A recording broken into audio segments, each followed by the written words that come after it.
City of Lights evokes images of romance, world-class cuisine, and iconic landmarks like the Eiffel Tower.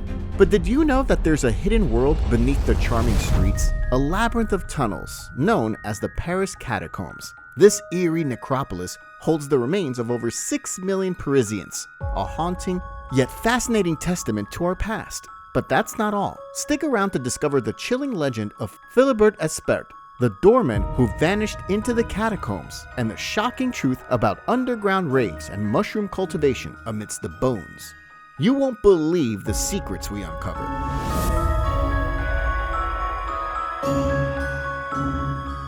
Our story begins not with death, but with life. Paris, a sprawling metropolis, was bursting at the seams by the late 18th century. Its cemeteries, overflowing and unsanitary, posed a serious public health risk. The stench was unbearable, diseases rampant. The plight of residents living beside overflowing burial grounds, a constant reminder of mortality, not to mention a breeding ground for illness. In 1780, a particularly harsh winter caused a wall at Les Innocents, the largest Parisian cemetery at the time, to collapse. A torrent of rotting flesh and bone cascaded down onto neighboring properties, an olfactory nightmare of epic proportions. King Louis XVI, desperate for a solution, called upon architect Charles Axel Guillemot. His mission? To find a new resting place for the city's departed, and Guillemot's answer lay hidden beneath their feet. For centuries, Parisians had quarried limestone from the Lutetia Basin, the geological formation underlying the city. This excavation, stretching back to Roman times, created an intricate network of tunnels snaking for over 200 miles long. Eventually abandoned, these quarries, known as the catacombs, provided an unexpected solution to Paris's overflowing cemeteries. Starting in 1786, workers began transferring bones to the catacombs, creating a macabre ballet of bones. Skulls and tibias were meticulously arranged, turning the tunnels into a grim yet organized necropolis. These catacombs were not simply a dumping ground for bones. A sense of order, however unsettling, prevailed. Tibias and femurs were arranged in neat patterns, forming walls and even decorative elements. Skulls, arranged in a chilling symmetry, became a grim reminder of mortality. Imagine walking through a tunnel lined with human remains. Not exactly the kind of Parisian stroll you'd find in a travel brochure.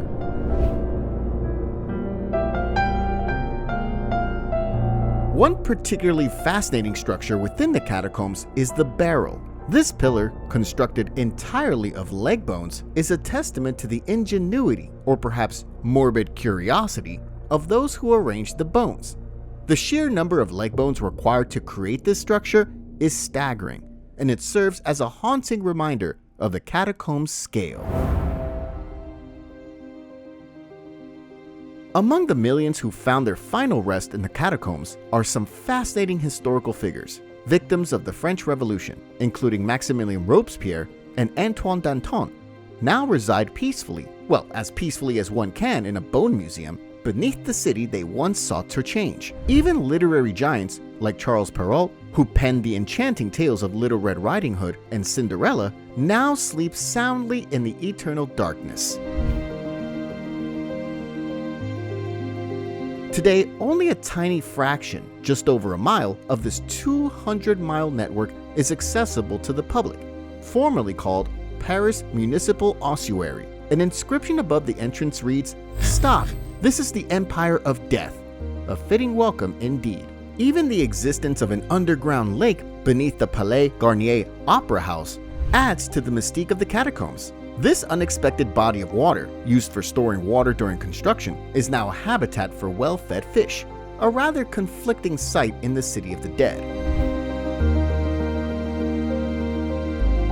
Well, as I already mentioned, the official ossuary, meticulously maintained and open to the public, is just the tip of the skeletal iceberg that remains shrouded in darkness and stretches for miles beneath the city. While exploring most of this network is illegal and extremely dangerous, a community of urban spelunkers known as cataphiles bravely venture into uncharted depths.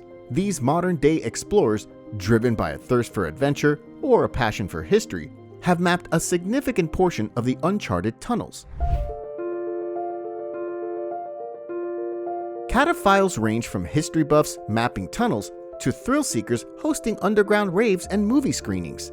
Their activities add a surreal twist to this underworld. Believe it or not, the catacombs have seen their fair share of unconventional activities. Whispers of underground raves, complete with DJs and partygoers dancing amidst the bones, have added a surreal twist to the history of the subterranean world. Movie screenings, with films projected onto makeshift screens, have also been reported, turning the catacombs into a unique, if somewhat macabre, cinema.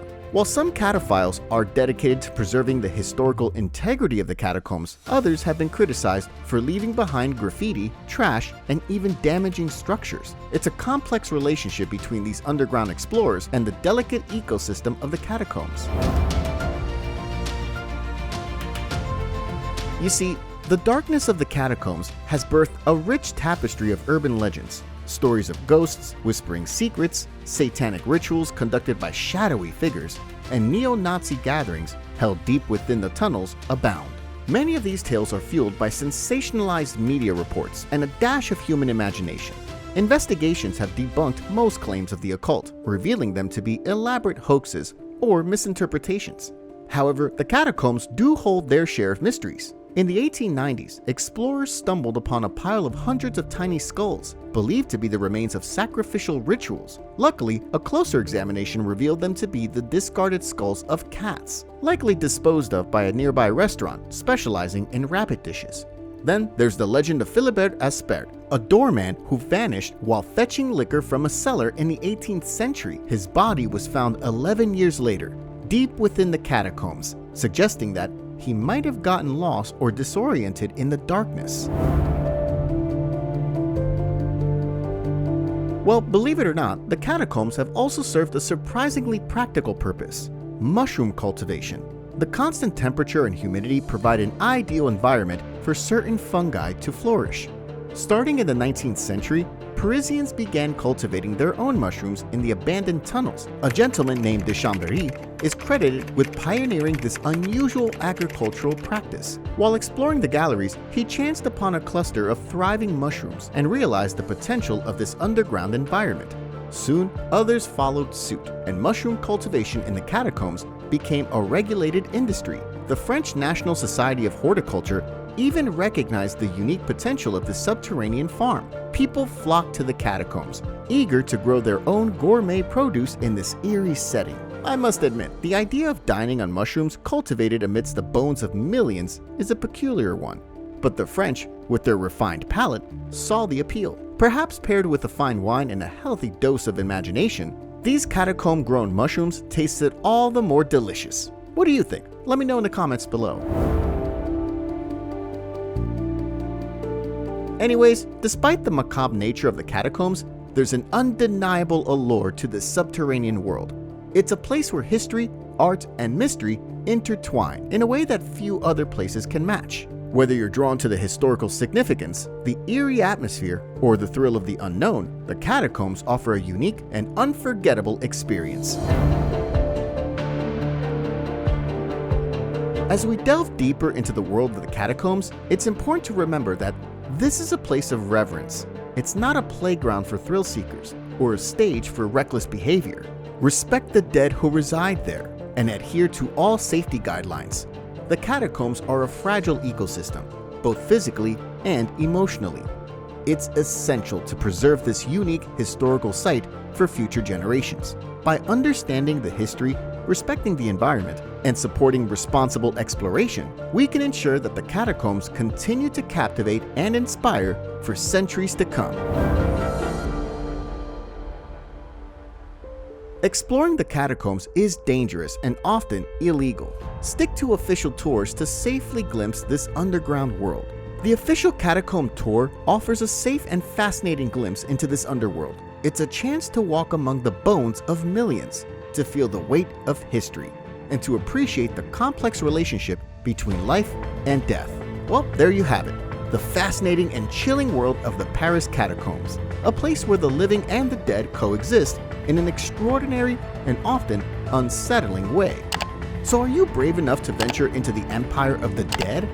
Just don't forget to bring a bottle of Côtes du Rhône Villages. It pairs perfectly with mushrooms.